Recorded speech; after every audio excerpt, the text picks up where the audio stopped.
O melhor e mais barato remédio para a ansiedade. Hoje a gente vai pensar um pouquinho sobre esse problema que causa tanto sofrimento em tantas pessoas do nosso tempo e também a gente vai pensar sobre isso que é uma pergunta fundamental para a nossa existência. Como é que a gente pode garantir que as coisas que nós necessitamos realmente vão acontecer? Como é que a gente pode ter certeza de que aquilo que é necessário nos será suprido? Por isso eu chamo você para pensar a respeito das palavras de Jesus em Mateus 6, versículos 25 ao 34, na nossa mensagem de hoje.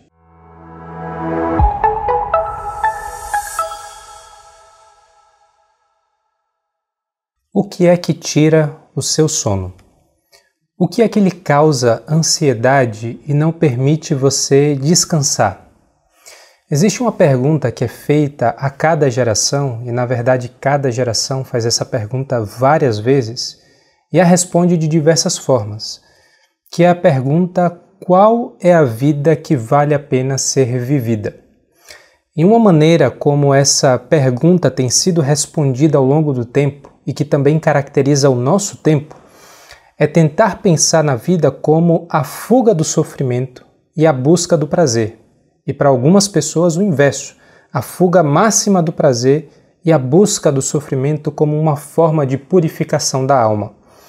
Mas aquilo que prevalece em nosso tempo é justamente essa alternativa, buscar a vida que vale a pena ser vivida como a vida que tem o máximo de prazer que pode ser ofertada a cada pessoa. Nós vivemos a nossa vida buscando todo tipo de prazer, todo tipo de satisfação que o nosso corpo pode experimentar e a gente dedica toda a energia, tempo e dinheiro para alcançar o bem-estar.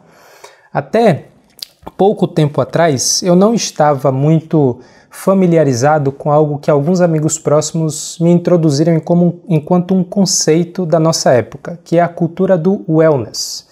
E a cultura do wellness, como uma boa forma de estabelecer uma maneira de viver, é a cultura que busca maximizar o bem-estar do indivíduo. E o próprio nome wellness, obviamente, não poderia ser traduzido como bem-estar, porque na nossa cultura de ser colonizado mentalmente e linguisticamente, tudo que aparece em inglês parece ser mais sofisticado, parece ser mais preciso e rico naquilo que pode nos explicar sobre as coisas e naquilo que pode nos convencer do que é bom. E dentro da cultura do wellness, você acorda 5h30 da manhã e a sua primeira preocupação é cuidar do seu skincare. Você tem que cuidar da sua pele, tem que hidratar, tem que limpar, tem que esfoliar a pele e o que importa é o skincare. Depois do skincare, você tem que ir para a academia, porque no pain, no gain. Se você não malhar, você não vai ter aquele corpo bonito para postar aquela foto no Instagram e você precisa então estar por dentro de todas as tendências no que diz respeito à sua imagem. E depois que você vai para a academia, você tem que cuidar da sua saúde mental, por isso o mindfulness. Você tem que cuidar da meditação, você tem que buscar essa paz interior e tudo aquilo que atrapalha a sua paz precisa ser afastado da sua realidade. Por isso, nessa cultura do wellness, do bem-estar, aquilo que se busca é toda a satisfação e o prazer que o indivíduo pode ter. Mas perceba como todas essas coisas nos levam para uma realidade de muito ensimesmamento. Tudo o que nos preocupa é o bem-estar nosso e, mais especificamente, o bem-estar do nosso corpo.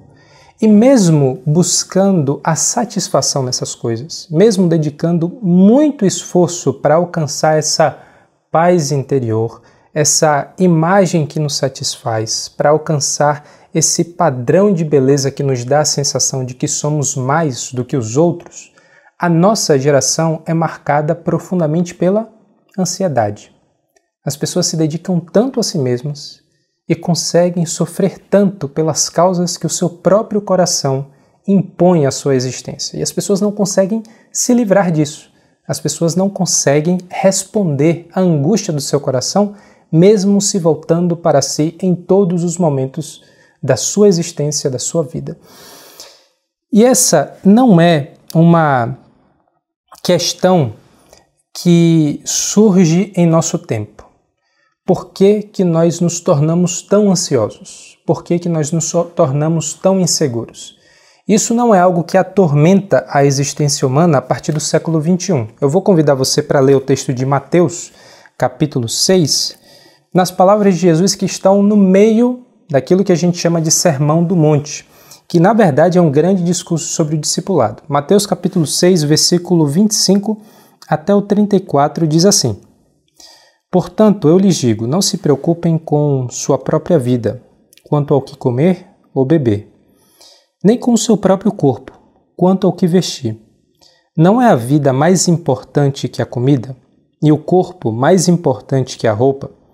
Observem as aves do céu, não semeiam, nem colhem, nem armazenam em celeiros. Contudo, o Pai Celestial as alimenta. Não têm vocês muito mais valor do que elas? Quem de vocês, por mais que se preocupe, pode acrescentar uma hora que seja a sua vida?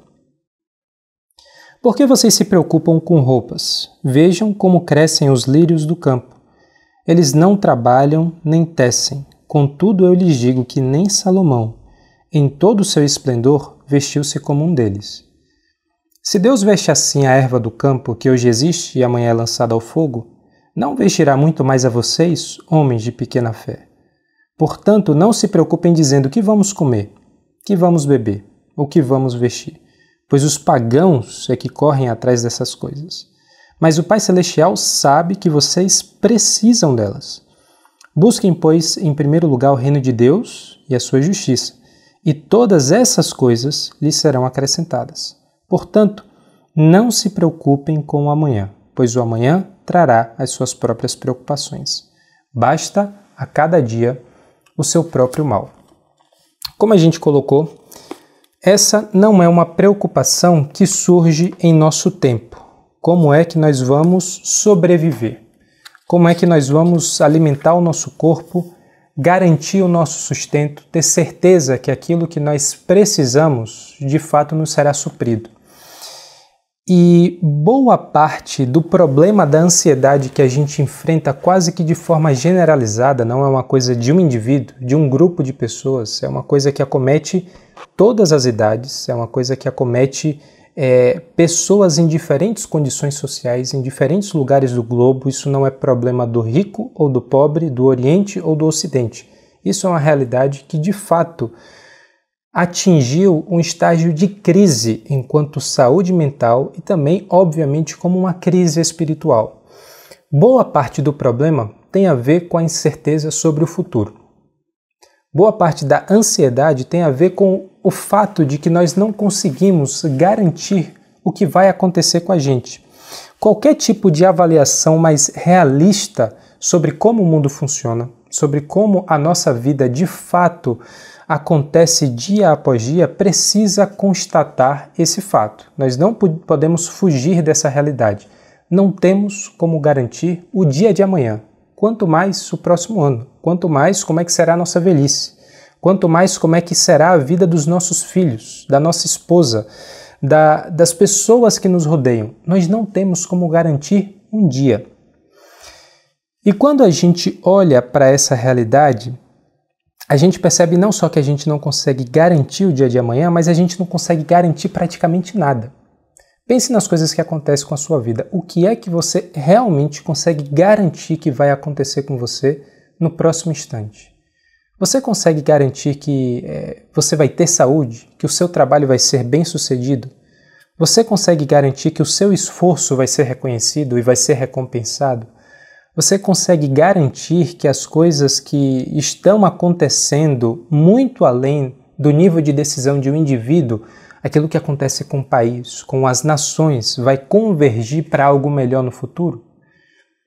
A gente não consegue garantir essas coisas. Existe uma frase de um físico bastante conhecido, Niels Bohr, que é um dos pais ou um dos principais pais da teoria quântica.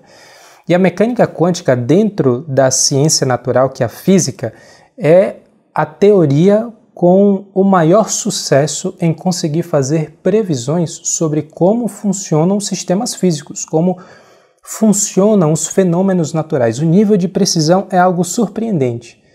Mas está no coração da teoria da mecânica quântica esse fato da imprevisibilidade. Ainda que a gente possa prever com grande probabilidade, nós nunca podemos prever com certeza. E Niels Bohr colocou isso de forma muito precisa e de uma forma bem humorada, essa impossibilidade de saber exatamente o que vai acontecer no futuro, na seguinte frase: fazer previsões é algo difícil, especialmente quando se trata do futuro. Nós não podemos fugir dessa realidade. Nós podemos lidar com probabilidades. Por que a gente estuda? Por que a gente procura experiência profissional ou acumular experiência profissional? Por que a gente está atento às tendências que acontecem ao nosso redor para poder aproveitar as oportunidades que surgem? Porque a gente está tentando aumentar probabilidades. Probabilidade que a gente vai conseguir um emprego, probabilidade de que se a gente comer melhor, de que se a gente se exercitar melhor, a gente vai ter uma boa saúde por mais tempo, probabilidade de que se a gente se relacionar dessa maneira com essas pessoas, a gente vai conseguir conservar uma amizade, uma relação de trabalho. A gente lida com probabilidades, mas a gente nunca consegue gerar certezas. A gente nunca consegue gerar garantias de nada. E quando a gente se depara com tudo isso, quando a gente aceita esse fato, qual é a resposta do coração humano? Ansiedade. Se eu fizer tudo certo, se eu fizer tudo que está ao meu alcance, mas eu não conseguir garantir nada do que acontece ao meu redor, como é que eu posso ter certeza que a minha vida vai valer a pena? Como é que eu posso ter certeza de que as coisas realmente vão compensar o esforço que eu faço no tempo presente? Se eu estudo, mas eu não tenho garantia que eu vou passar no vestibular, se eu cuido da minha relação, mas eu não tenho garantia de que o outro também vai cuidar de mim, se eu me esforço por servir as pessoas, mas eu não tenho nenhuma garantia de que essas pessoas vão reconhecer o esforço, vão aceitar a minha ajuda, como é que eu posso viver e estar em paz? Não é possível. Dentro dessa perspectiva, não é possível estar em paz. E a resposta que muitas pessoas dão a esse problema, sem nem mesmo refletir sobre a natureza do problema, apenas de forma intuitiva, é ansiedade. Eu não posso garantir nada. Mateus, no capítulo 6, registra as palavras de Jesus e a maneira como Jesus responde a tudo isso. Veja que a passagem que a gente leu, a partir do versículo 35, começa com uma palavra de conclusão. Portanto, e aqui Jesus está ligando as suas palavras diretamente com o que ele acabou de falar a respeito de uma decisão que a gente tem que tomar na vida, mas é uma decisão que a gente tem que tomar novamente todos os dias. A quem você vai servir? A Deus ou a Mamon? Quem será o Senhor da sua vida? Quem é que vai determinar a sua trajetória? Deus ou o dinheiro? Essa é uma pergunta que cada um tem que responder, mas não só de forma geral para a vida. É uma pergunta que a gente é tentado a responder errado todos os dias da nossa vida. E Jesus está colocando para a gente essa pergunta: quem é que vai ser o Senhor da sua vida? E quando ele responde a maneira como o discípulo dele deve lidar com o problema da preocupação, o problema da ansiedade, o problema da subsistência, ele levanta novamente a pergunta: como é que vocês vão responder à necessidade que todos nós temos? Ter o que comer, ter o que beber, ter o que vestir. E a resposta de Jesus é: a vida não é sobre como sobreviver. A vida de cada indivíduo não é como a gente pode garantir a subsistência. Em outras palavras, a vida não é sobre comida, bebida e vestimenta.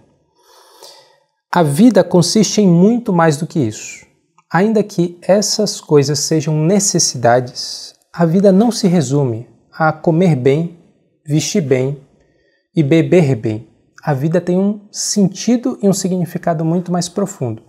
E claro que lendo esse texto, claro que lembrando das palavras de Jesus, isso parece uma observação óbvia, isso combina com as palavras de Jesus, isso combina com o ensinamento do nosso Senhor. Mas isso não é óbvio. Olhe para a nossa realidade, olhe para tudo aquilo que rodeia você. quanto do que você está olhando hoje, talvez nesse momento, enquanto você ouve essa mensagem no seu celular, o que você vê nas propagandas e na publicidade que está no meio da rua, o que você vai ter contato em todas as vozes que compõem a nossa sociedade, quanto dessas coisas é sobre comida, sobre bebida e sobre vestimenta? Quanto do que nos é anunciado, do que tenta nos convencer o coração é sobre como comer melhor, beber melhor e vestir melhor?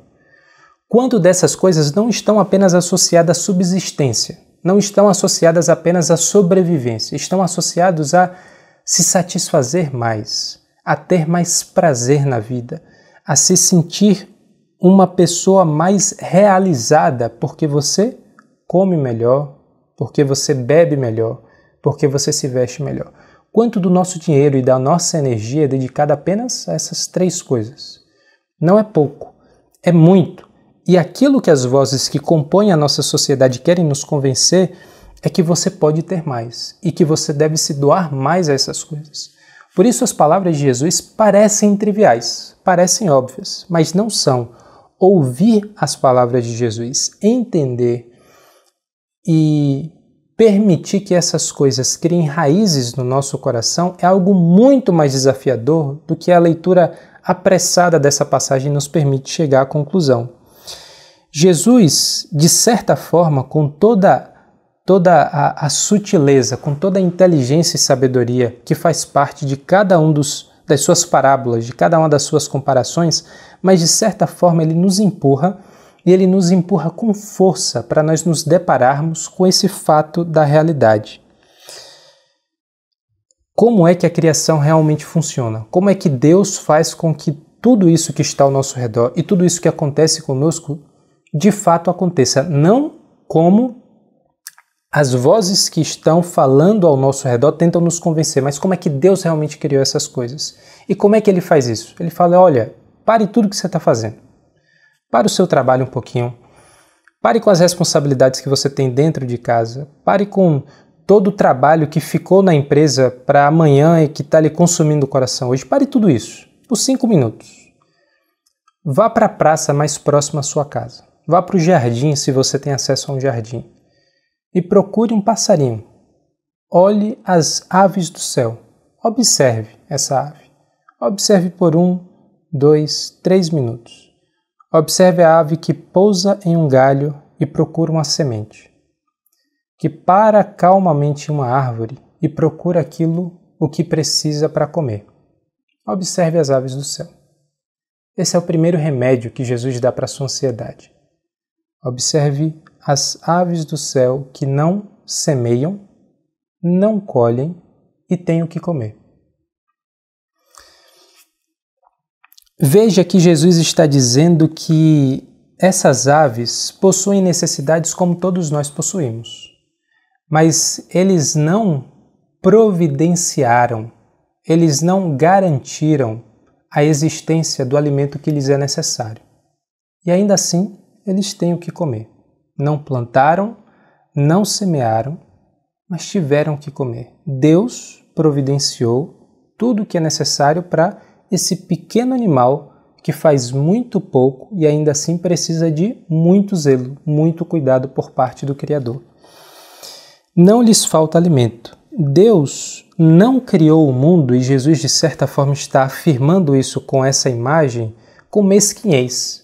Deus não criou o mundo retendo aquilo que as suas criaturas precisavam. Deus criou o mundo com generosidade. Deus criou o mundo com muito mais recurso do que é minimamente necessário para a nossa sobrevivência. Ele fez tudo isso com generosidade, fez tudo isso com riqueza, fez tudo isso com beleza e com prazer. E aquilo que funciona com as aves, e se Deus faz essas coisas com o pássaro do céu, o que mais Ele não fará com seus filhos? Se Deus se preocupa em semear, se Deus se preocupa em colher, a fim de que o pássaro tenha o que comer, o que mais Ele não fará pelos seus filhos? Veja que Deus é generoso não só com os pássaros, Ele é generoso com seus filhos, mas não só com seus filhos, ele é generoso com toda a criação. Deus faz surgir o sol sobre os justos e injustos e faz cair a chuva sobre os maus e sobre os bons. Deus é generoso com todas as pessoas. Mas, de certa forma, quando a gente lê isso, a gente fala assim, olha, isso até acalma meu coração, isso até me dá um senso de segurança, mas quando eu paro realmente para pensar como a vida funciona, isso me parece um idealismo. Isso parece que é bonito para convencer, mas não funciona na segunda-feira. Esse tipo de postura não paga os meus boletos. Esse tipo de postura e de crença e convicção não resolve os meus problemas. O que a gente percebe nas palavras de Jesus, tanto na comparação que ele faz aqui com as aves e depois também com as flores do campo, com os lírios do campo, é que Deus provê o que é necessário para a nossa sobrevivência, mas isso não significa que nós não temos responsabilidade naquilo que está envolvido em conseguir o pão, em conseguir o que beber e o que vestir. Todo o esforço que Deus exige de nós é uma necessidade da vida. O trabalho é uma necessidade. Deus não está com essas palavras, Cristo não está com essas palavras nos dando uma carta branca para sermos preguiçosos. Mas o que Ele está dizendo para a gente é todo o seu esforço, toda a sua dedicação é uma parte do processo. Existe uma outra parte que cabe a Deus. E todo o seu esforço é a parte menos importante desse processo. Tudo aquilo que está envolvido no pássaro conseguir o alimento é a parte menos importante do alimento que chega ao seu bico. Todo o esforço que é necessário do pássaro para conseguir a semente, aquilo que é necessário para a subsistência, é apenas o final, a ponta que lhe cabe, mas tudo isso que antecede é o que realmente faz parte da providência de Deus e que garante a sobrevivência do pássaro. Quem de nós consegue garantir que o sol vai nascer amanhã? Quem de nós consegue garantir que o Sol vai aquecer o nosso planeta da mesma forma que ele tem aquecido há tanto tempo? Quem de nós consegue garantir que a chuva vai cair no tempo certo, na proporção certa, vai regar a terra? Quem de nós consegue garantir que a planta vai brotar e que o alimento vai ser dado pela terra no tempo certo, da forma que a gente precisa? Nenhum de nós. Nós lidamos com probabilidades. Nós temos a nossa parte de responsabilidade, mas isso é muito pouco.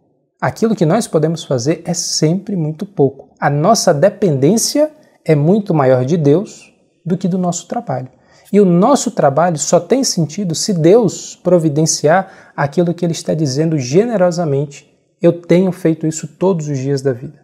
Eu tenho feito isso com as aves do céu. Eu tenho feito isso com os lírios do campo. Eu tenho feito isso muito mais com vocês. Então, de certa forma, Jesus não está dizendo aqui nesse texto que a gente não precisa se esforçar, que a gente não pode pensar no que comer, no que beber e no que vestir. Ele não está dizendo que a gente não pode e não deve planejar como ter o que comer, o que beber e o que vestir. O que ele está dizendo é, não faz sentido se preocupar com essas coisas. Não faz sentido se deparar com o fato de que você não pode garantir e, por isso, se atormentar no seu coração, porque você não pode garantir essas coisas. Quando Lutero fala a respeito dessa questão do trabalho e da garantia de Deus, e especificamente da passagem de Mateus 6, ele afirma o seguinte: Deus proveu alimento para os pássaros, mas não o faz cair direto em seus bicos. Ou seja, os pássaros também buscam o que comer. Os pássaros planejam como é que eles vão ter alimento no tempo de frio. Os pássaros migram de uma região do planeta, de uma região em que eles têm muito o que comer e o que ter para a sua subsistência em uma época do ano, mas que não será útil na chegada do inverno. E por isso eles migram longas distâncias, se planejam para fazer isso, fazem de forma organizada e responsável a fim de ter o que comer. Deus proveu o alimento, mas isso não anula a nossa responsabilidade também de buscar ter o que comer, o que beber e o que vestir. Mas a maneira como isso é feito é completamente diferente daquilo que a gente faz quando a gente faz isso de forma ansiosa. A pergunta então que Jesus faz é: se Deus é tão generoso assim com os pássaros, quanto mais Ele será conosco, que somos os seus filhos?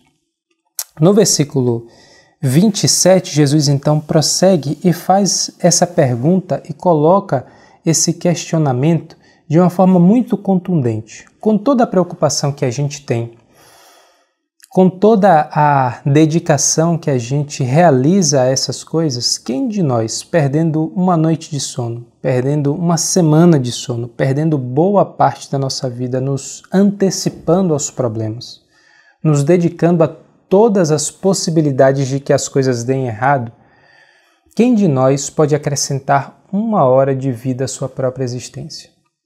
Nenhum de nós pode garantir que essas coisas vão acontecer. Novamente, a gente pode agir para que a nossa vida seja melhor, para que a nossa existência seja mais saudável, mas quem pode garantir que 1 hora a mais lhe será acrescentada na vida com toda essa tormenta que corrói o nosso coração, que não deixa a gente dormir, que não deixa a gente encostar a cabeça em paz no travesseiro e descansar à noite?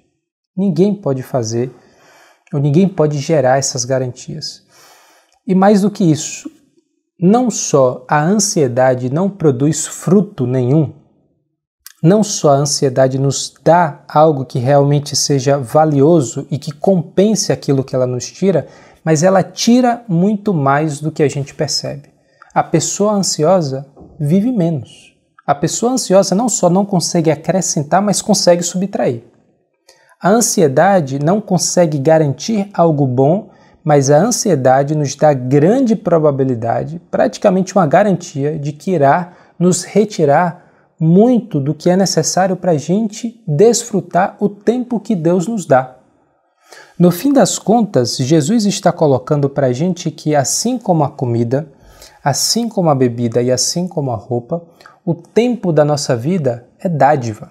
Essas 4 coisas são dádivas que o Senhor nos entrega sem que nós façamos nada para realmente ter certeza de que teremos essas coisas. Deus nos dá a vida, Deus nos dá o alimento, Deus nos dá o que beber, o que vestir, e Deus garante que a gente vai desfrutar da vida pelo tempo que Ele decidir como dádiva, não como conquista. A vida é muito mais sobre providência do que sobre conquista.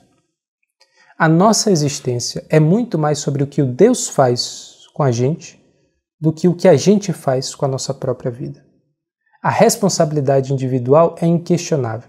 A necessidade do trabalho é inquestionável. A sua participação em todo esse processo não pode ser diminuída. Mas a vida continua sendo muito mais sobre Deus do que sobre você. Jesus dá um segundo exemplo, as flores do campo, os lírios do campo. E os lírios do campo dão um passo além em relação aos pássaros. Por quê? Os lírios são ainda mais passivos do que os pássaros, do que as aves. Os lírios fazem menos do que o passarinho faz. O lírio, ele não migra. O lírio, ele não busca o alimento. O lírio, ele não sai do lugar. Tudo aquilo que ele tem, ele recebe. Ele recebe a seiva que vem da terra.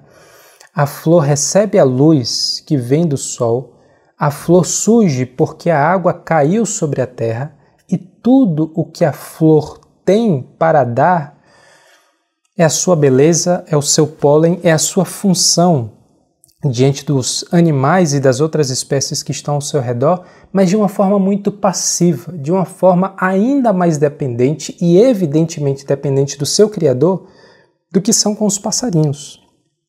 E veja que os lírios não fazem isso apenas de uma maneira funcional. As flores têm uma função muito importante no reino vegetal e também no seu equilíbrio com os outros reinos, com o reino animal. As flores têm esse papel de polinizar as espécies, de prover alimento para o passarinho, para o beija-flor, para outras espécies que dependem da planta. As flores desempenham funções importantes, mas não só cumprem um papel, não só cumprem essa função, mas são bonitas. Veja como Deus se deu ao trabalho não só de fazer uma coisa que funciona, mas uma coisa que é bela. E o que chama a nossa atenção é a flor está aqui hoje, amanhã ela secou. A flor tem toda a beleza, tem toda essa delicadeza, a textura, a riqueza das cores, tem todo esse contraste com o verde, com os animais, com as outras espécies, mas ela dura 1 dia, 2 dias. Está aqui hoje, não está aqui amanhã. Deus se dá o trabalho de fazer a criação de um artesão com uma coisa que dura, às vezes, menos de 24 horas, menos de uma semana. É uma coisa muito frágil, muito rápida, com existência muito diminuta. E Deus se dá o trabalho de fazer as flores como um artesão. Veja que o gênio do impressionismo ou do pós-impressionismo, que foi Van Gogh, o gênio de Van Gogh esteve em registrar com muita precisão, com muita sensibilidade, aquilo que são as impressões causadas ou algumas das possíveis impressões causadas pelos girassóis. Todo o gênio desse grande pintor que foi Van Gogh foi representar algo que Deus fez e representar de uma dentre as várias formas possíveis.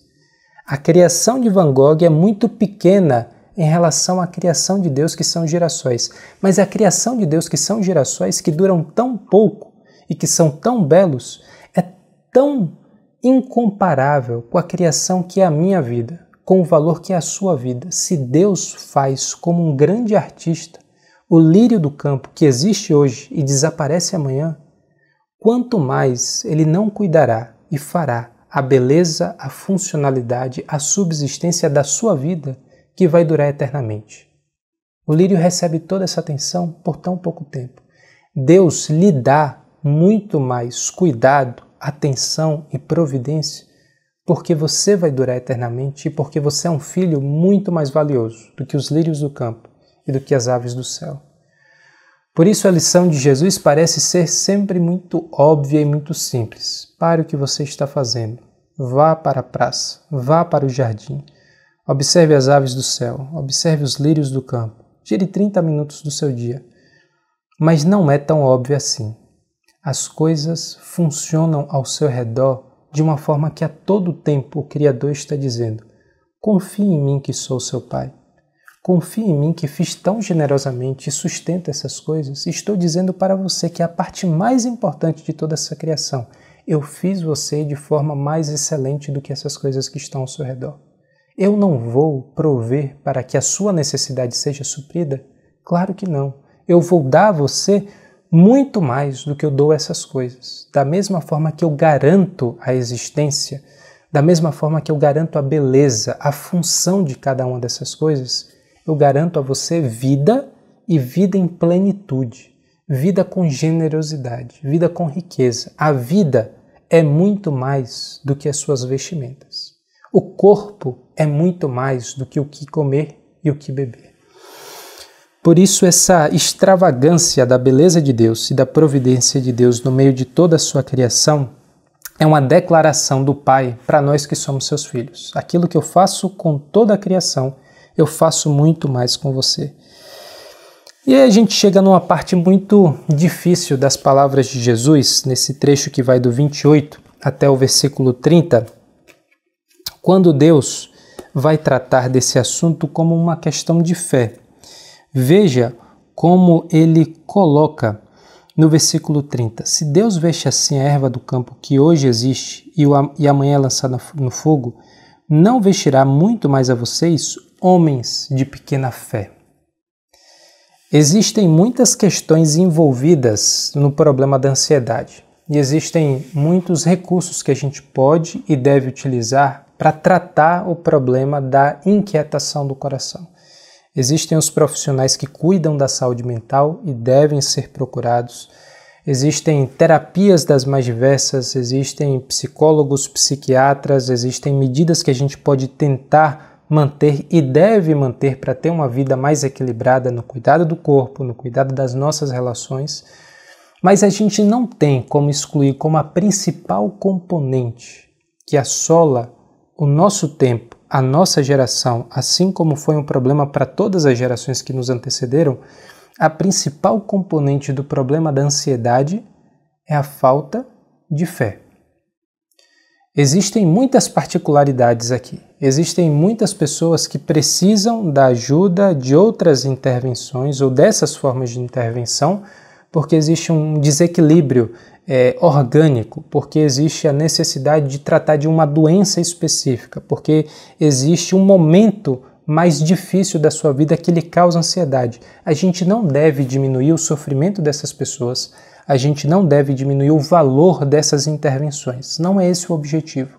Mas quando a gente olha para a abrangência do problema da ansiedade, quando a gente olha para a antiguidade, o tempo com que Deus está falando para a sua criação, que essa insegurança não tem a ver simplesmente com um problema do corpo, um problema orgânico, mas um problema do espírito, que alcança o corpo, a gente percebe que no fim das contas o que Deus está tratando é a nossa falta de fé. Esse que se angustia excessivamente com o que comeu, o que bebeu, o que vestir, esse que se encontra inquieto porque não consegue ter certeza como será o dia de amanhã, o seu principal problema é que ele é um homem de pequena fé. E quando a gente olha aqui para a forma como Jesus estabelece essa realidade e a forma como o Evangelho de Mateus vai registrar os vários momentos em que Jesus fala sobre os homens de pequena fé, os vários momentos em que Jesus vai falar sobre aquele que de fato tem fé, ainda que seja do tamanho de um grão de mostarda, como Deus vai falar, como Jesus vai falar da maneira como a fé curou a enfermidade de tantas pessoas, como a fé foi essencial para trazer o perdão dos pecados de tantas pessoas, a maneira como o evangelista Mateus registra esse ensinamento de Jesus, coloca para a gente que existe um grande contraste no Evangelho de Mateus, que é o contraste entre fé, pistis, e estar ansioso, que é a palavra meriminal. Essas duas palavras, pistis, fé, e ansioso, meriminal, aparecem em vários momentos do Evangelho de Mateus. E um momento bastante emblemático em que homem de pequena fé, essa expressão, aparece novamente no Evangelho é pouco depois no capítulo 8, considerando que o Sermão do Monte vai até o capítulo 7, é logo depois do Sermão do Monte, quando Jesus acalma a tempestade. Quando aqueles homens estão com Jesus no barco, Jesus está dormindo e a tormenta do mar se transforma na tormenta do coração dos discípulos, eles perguntam: Senhor, você não está percebendo o que está acontecendo aqui? Você não se importa que a gente está prestes a morrer? Jesus levanta, Jesus acalma a tempestade. E o que é que marca a fala de Jesus para os seus discípulos? Vocês são homens de pequena fé. A mesma palavra que aparece aqui no capítulo 6, oligopistoi, pequena fé, é a palavra que aparece ali em Mateus capítulo 8, no versículo 26. Pequena fé. Mateus contrasta isso de forma muito clara nas várias falas de Jesus com a intenção de que a gente perceba o coração que é tomado pela fé é o coração que não dá espaço para esse medo desenfreado, para essa insegurança desenfreada. A definição de fé em Mateus é que Deus pode e vai agir em favor do seu povo. Lembra do título que aparece no começo do Evangelho de Mateus? Jesus é o Emanuel, o Deus conosco. Esse mesmo título vai aparecer na conclusão do Evangelho de Mateus. É a ideia de que Deus está presente. Nós não podemos ser homens de pequena fé, nós não podemos duvidar de que Deus vai prover. Por quê? Porque Deus é presente. Deus está conosco. Não cabe no mesmo coração, no mesmo momento, no mesmo instante, ser oligopistoi, ter pequena fé, e a segurança de que Deus, de que Cristo é o Emanuel, de que Ele é o Deus conosco. Ele é o Deus presente. E no fim das contas, fé em Mateus é um negócio muito concreto. Assim como fé em Paulo, não são coisas diferentes, mas as ênfases são levemente diferentes. No Evangelho de Mateus, a ênfase é fé, é uma coisa muito prática, porque fé é a segurança de que Deus vai agir concretamente. Fé é a certeza das coisas que nós não vemos, mas cremos que vai acontecer muito próximo, como aparece também no livro de Hebreus. Fé é essa segurança prática de que Deus pode agir e de que Deus vai agir em favor do seu povo. Se a gente tiver uma convicção intelectual, se a gente crer no nosso coração de que Deus é um Deus bom, Deus é um Deus poderoso, mas Deus não é esse Deus que intervém de forma prática na nossa vida, Deus não é o Deus que vai garantir que aquilo que está trazendo ansiedade ao seu coração vai ser resolvido, de acordo com o Evangelho de Mateus, de acordo com o ensinamento de Jesus no Evangelho de Mateus, nós não temos fé. Ou nós temos uma fé que é menor do que um grão de mostarda. Por isso, a gente precisa ter essa compreensão muito clara. Ter fé é ter uma segurança prática de que Deus está atento às nossas necessidades.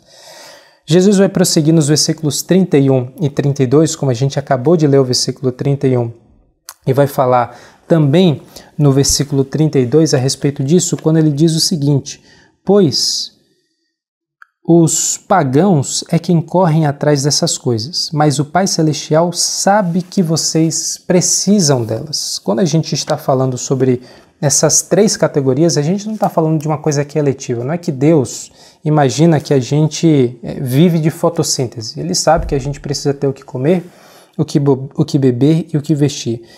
A questão é que essa ansiedade ela é contrastada com o conhecimento que nós temos como discípulos de Jesus, que Deus sabe que a gente precisa dessas coisas. Nós não nos preocupamos excessivamente disso porque a gente sabe que Deus se preocupa com isso, ou Deus se ocupa dessas coisas.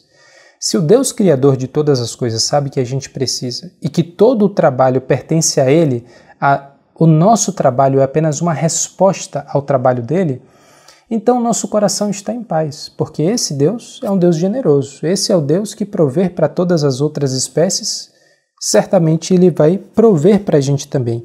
E por isso a marca dos discípulos é essa fé calma, essa fé segura. É a fé daquele que trabalha arduamente, trabalha constantemente, mas não trabalha com desespero. Não trabalha com insegurança. Não trabalha com a incerteza. O inverso é verdade em relação aos pagãos, porque os pagãos são aqueles que trabalham de uma forma desenfreada, porque também é uma forma desesperada. Não para de trabalhar em muitos momentos porque não para de se preocupar, porque não consegue responder ao questionamento do seu coração de e se? E se acontecer a catástrofe? E se não for suficiente? E se der errado aqui? Como é que a gente vai resolver aquele problema? O e se atormenta o nosso coração a tal ponto que a gente entra nesse ciclo e nessa bola de neve que nunca para de crescer, que são as possibilidades de dar errado. Quando a gente começa a conversar com as possibilidades, a gente perde o chão. Quando a gente começa a conversar com todos os cenários possíveis de que as coisas deem errado, a gente perde a referência de como é que a gente pode, de fato, agir no tempo presente. A gente chega a essa condição de estar paralisado. A gente chega a essa condição de não conseguir dar um passo adiante. A fé é essa resposta de um coração calmo e seguro que afirma para todos os e sis do nosso coração: Deus sabe que eu preciso dessas coisas. Deus sabe muito mais do que eu sei sobre tudo que pode dar errado. Deus sabe muito mais do que eu sei das minhas limitações e das injustiças que eu posso sofrer a partir do mal que o outro pode me causar. E se Deus conhece as minhas necessidades, certamente Ele vai suprir as minhas necessidades. Por isso, Jesus está dizendo para a gente, Deus não só conhece, mas Deus está comprometido em suprir o que você precisa. Mas veja que Jesus está dizendo que Deus nos garante aquilo que a gente precisa, não o que a gente quer. Deus tem compromisso com a sua necessidade, não com o seu capricho. Em nenhum momento Jesus nos promete a afluência. Jesus nos promete o que é necessário para a sobrevivência. Ter o que comer, o que beber e o que vestir no suprimento básico do nosso corpo.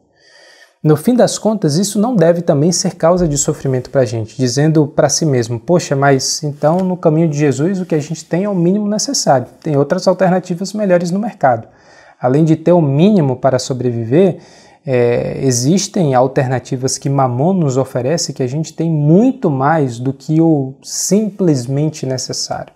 Existe muito mais prazer por aí do que a gente pode desfrutar com o mínimo necessário, tendo o que comer, o que beber e o que vestir. E Jesus continua afirmando para a gente, a vida é muito mais do que isso. A vida tem muito mais prazer, tem muito mais beleza, a vida tem muito mais significado e riqueza do que maximizar o prazer e minimizar o sofrimento. A vida não se organiza dentro desse eixo do sofrimento, dentro desse eixo do prazer. E a pergunta então é, se a vida é muito mais do que isso, sobre o que é a vida? Se a vida é muito mais do que isso, onde é que está toda essa beleza? Onde é que está toda essa riqueza? Onde é que está todo esse significado? Jesus responde, busque em primeiro lugar o reino de Deus e a sua justiça. Sobre isso que é a vida que vale a pena ser vivida. Sobre isso que é a vida que é muito maior, a dimensão que é muito mais expandida do que o mundo diminuto de se dedicar para vestir Louis Vuitton, para beber o champanhe mais caro que você tem acesso, para comer no restaurante mais refinado que você pode entrar. A vida é muito mais do que essa futilidade. A vida é muito mais do que esse engano que é a prostituição da linguagem, que se torna publicidade em muitos momentos, que quer lhe convencer que para você ser mais, você tem que ter mais. Isso é muito pouco. Isso é se conformar com muito pouco. Deus está falando para a gente, Jesus está afirmando para a gente. Busque em primeiro lugar o reino de Deus e sua justiça. E o que é o reino de Deus? Jesus está explicando desde Mateus capítulo 5, no início do discurso do discipulado, no início desse discurso de contracultura, o que é o reino de Deus, o que é viver como um discípulo de Cristo inaugurando o reino de Deus. E a gente pode definir de diferentes maneiras, mas eu gosto bastante da forma como um teólogo chamado R.T. France define o reino de Deus, que é o reino de Deus é o povo de Deus vivendo debaixo do domínio de Deus. O reino de Deus é o povo de Deus vivendo debaixo do domínio de Deus.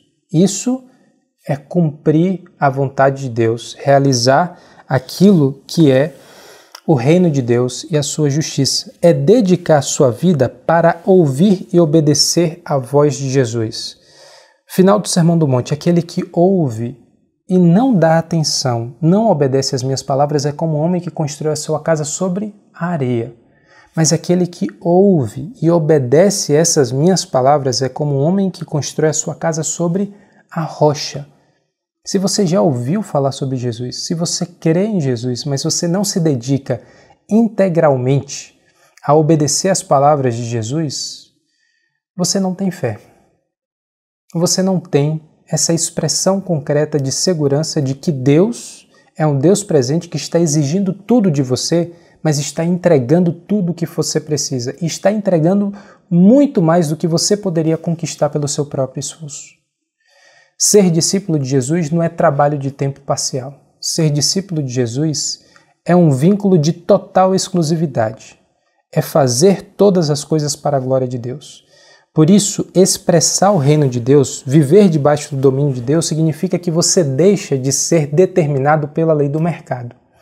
Você deixa de ser determinado pelas forças da política. Você percebe que o que deve orientar a construção da sua vida, o tempo que você dedica, a profissão que você escolhe ter, as pessoas com quem você vai se relacionar, as necessidades que você vai atender, passa pela vontade de Deus de trazer vida e vida em plenitude para toda a sua criação, transformar a antiga criação em nova criação. Você começa a assumir empregos e responsabilidades que você não assumiria se tudo que você estivesse ouvindo é a voz do mercado.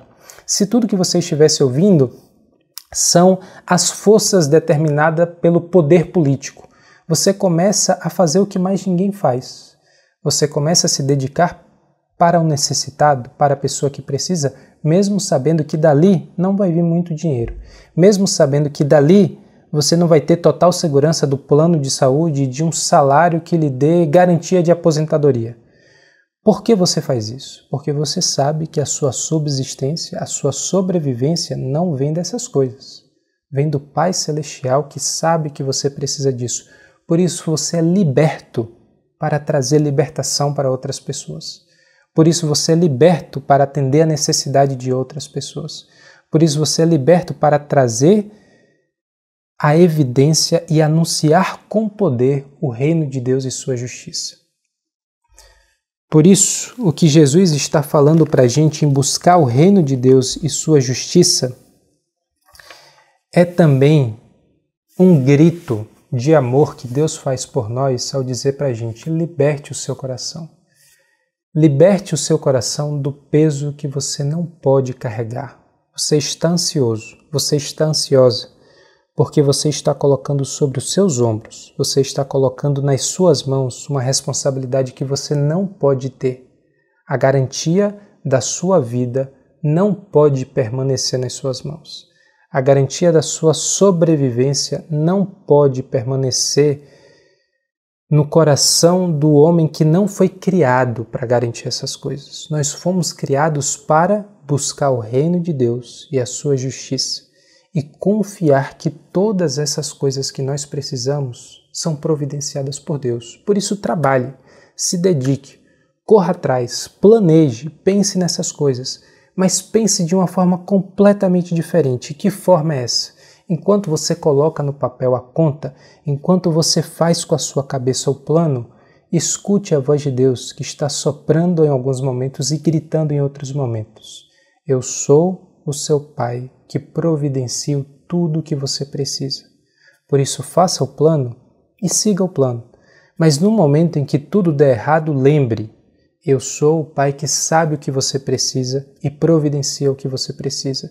Por isso, faça o plano e acredite, Deus vai abençoar muitos desses planos. Trabalhe, se esforce. Deus pode confirmar no seu coração, abrindo as portas ao seu redor, que aquilo que você está fazendo está no caminho certo, está atendendo à necessidade das pessoas, está expressando o reino de Deus e anunciando o evangelho que traz libertação para as pessoas. Mas ao mesmo tempo, quando as coisas começarem a dar errado, não fique ansioso. Quando as coisas começarem a dar errado, não fique se perguntando: e agora? O que será de mim? Como é que eu vou viver o dia de amanhã? O que é que eu vou comer agora? Tudo se fechou, tudo deu errado. E o que Deus está afirmando para a gente é: eu cuido dos pássaros do céu, dos lírios do campo, e eu cuido de vocês. Busque, pois, em primeiro lugar o reino de Deus e sua justiça. Expresse o amor de Deus, atenda à necessidade das pessoas que estão ao seu redor e tenha a mais profunda convicção de que Deus está atendendo à sua necessidade.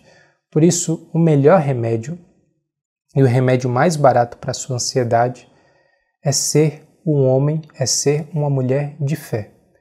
Não é ser oligopistóis, não é ser uma pessoa de pequena fé, mas é ter essa convicção concreta e segura de que Deus é quem garante a nossa vida.